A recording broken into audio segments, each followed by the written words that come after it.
Hola, mi nombre es Igor Rodríguez Iglesias, soy profesor del área de lengua española de la Universidad de Málaga. Mi comunicación tiene por título Lenguaje patriarcal en las universidades, en las páginas web de las universidades. Me voy a fijar en un aspecto muy concreto que es el uso de la palabra alumno para referirse a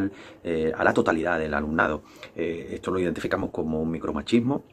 Micro en el sentido de implícito, en tanto microfísica del poder, como diría Foucault, y lo vamos a hacer a través primero de la presentación de la evidencia. La evidencia realmente la conocemos a través del uso de nuestras propias herramientas, en este caso herramientas informáticas, en este caso de las páginas web de nuestras universidades, pero también a través de los programas, a través de los que ponemos la calificación al alumnado en las asignaturas que impartimos. Ahí aparece la palabra alumnos por todos lados, ¿no? Aparece alumnos en las páginas, como vemos. Parto primero de la página de mi universidad, pero estos días también en las matriculaciones de nuestro alumnado, la universidad como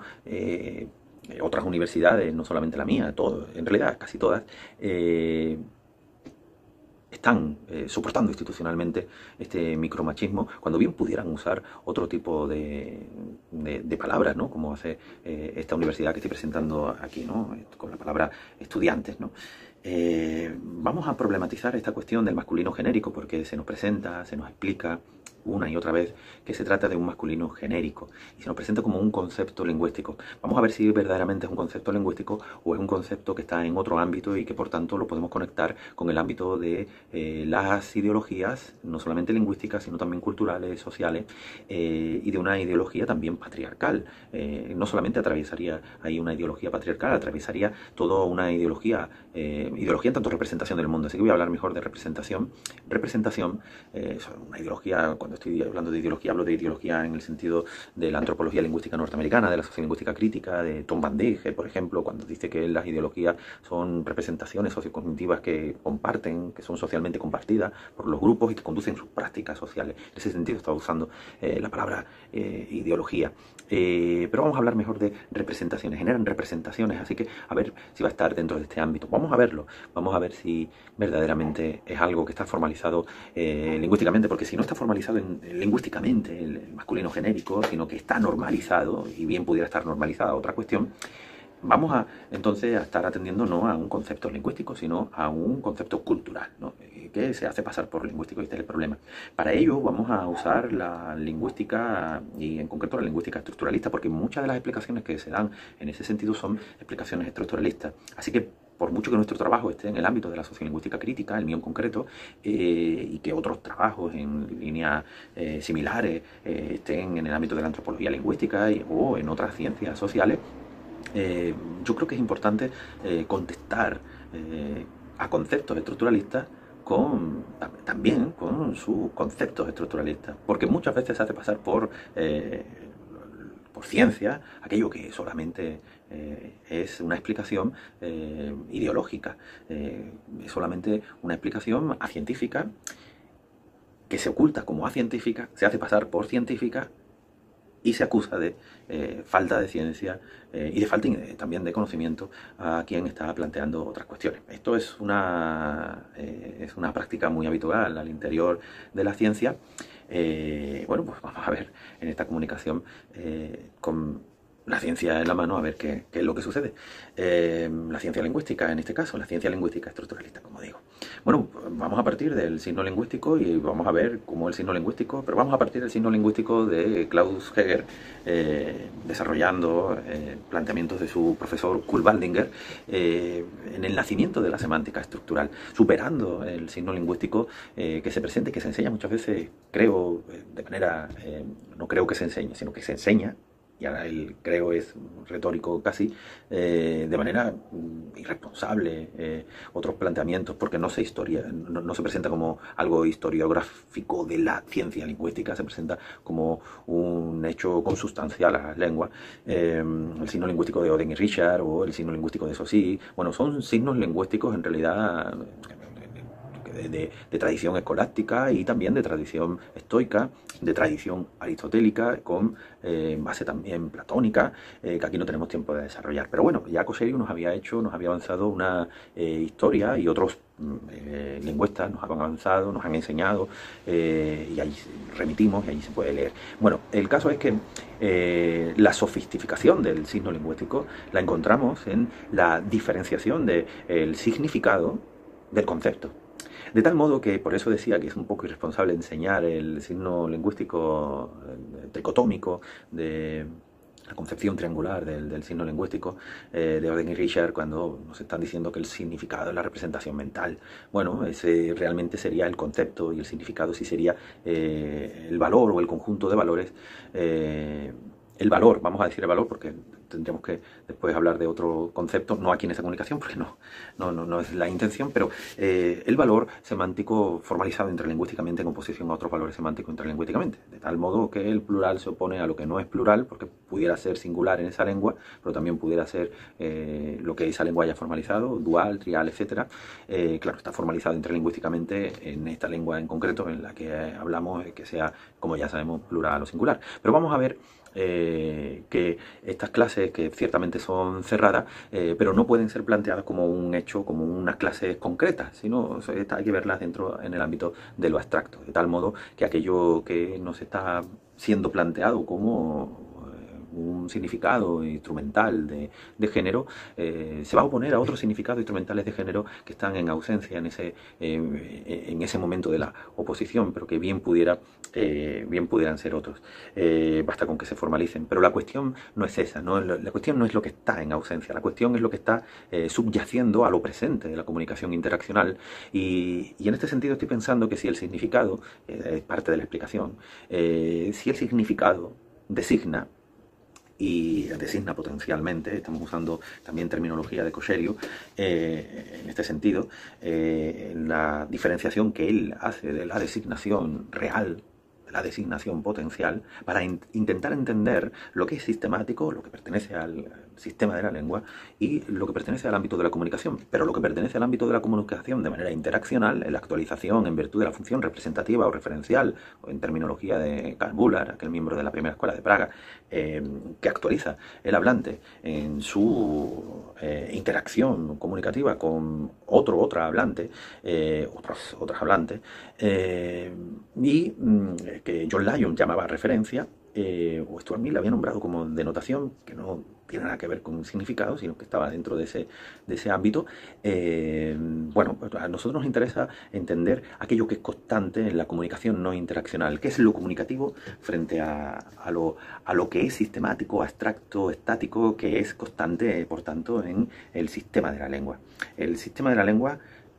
en este caso en el nivel semántico, el significado, en el nivel de la unidad significado, y tomando el significado como base, si el significado, como decíamos, designa, y esta designación, por tanto, nos remite al conocimiento del mundo, por tanto es una representación del mundo, y siempre es socialmente compartida, porque no hay un individuo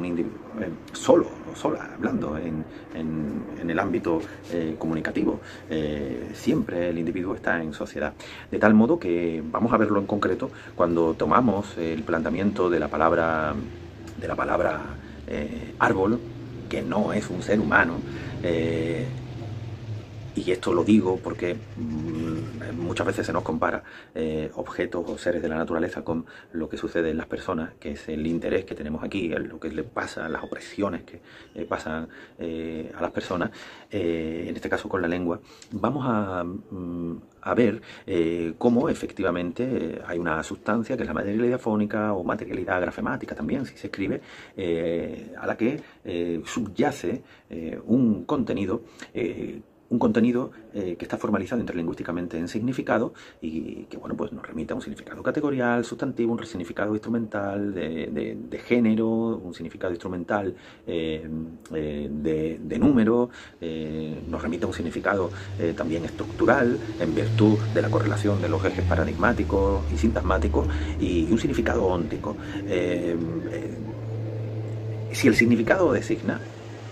esa designación es la que nos remite a la representación del mundo. Por tanto, esa representación de la imagen de un árbol, esa imagen mental, no es el significado, sería el concepto. Es a lo que apunta, Hegel. De tal modo que ahora llevándolo a lo que nos interesa, en este caso alumnes, todes, nosotros, etcétera, esto valdría con cualquier palabra de uso cotidiano cuando se está reclamando un lenguaje inclusivo, a través de estas estrategias discursivas, en el ámbito de lo discursivo, pero con este uso de la materialidad fónica a través de la E, o de la materialidad grafemática a través o de la E o del uso de la X, ¿no? Vamos a ver cómo esto, que es sustancia, le subyace una forma lingüística, un valor semánticamente formalizado, y efectivamente tenemos un valor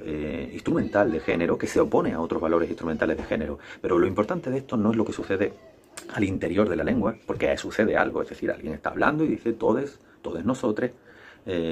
o incluso yo si usara un femenino inclusivo y dijera nosotras. Efectivamente suceden cosas al interior de la lengua, no es que no suceda nada. Dicen, bueno, eso como no es nada, otros planteamientos no negacionistas podríamos decir, como no es nada, pues no sucede nada. Bueno, pero tú sí estás entendiendo lo que estoy diciendo y que me estoy, y esto creo que es lo interesante, referenciando a todo el espectro social. Referencio en el ámbito, en el momento mismo de la comunicación, pero simultáneamente, y ahí la diferencia de la designación real y la designación potencial, hay una designación continua y una representación. Hemos puesto en relación la designación potencial con el concepto de Hegel, la designación potencial de Cauchy con el concepto de Hegel y con las ideologías lingüísticas, sociales, culturales, con todas las representaciones mentales, socialmente compartidas o no. Y esto es lo interesante, como digo, porque efectivamente hay un significado y ese significado designa. Y esa designación es la que remite a todo el espectro social, conocido o no conocido. Y esto también es lo interesante. De tal modo que sí suceden cosas lingüísticamente. Creo que esta es una explicación lingüística que tira por tierra,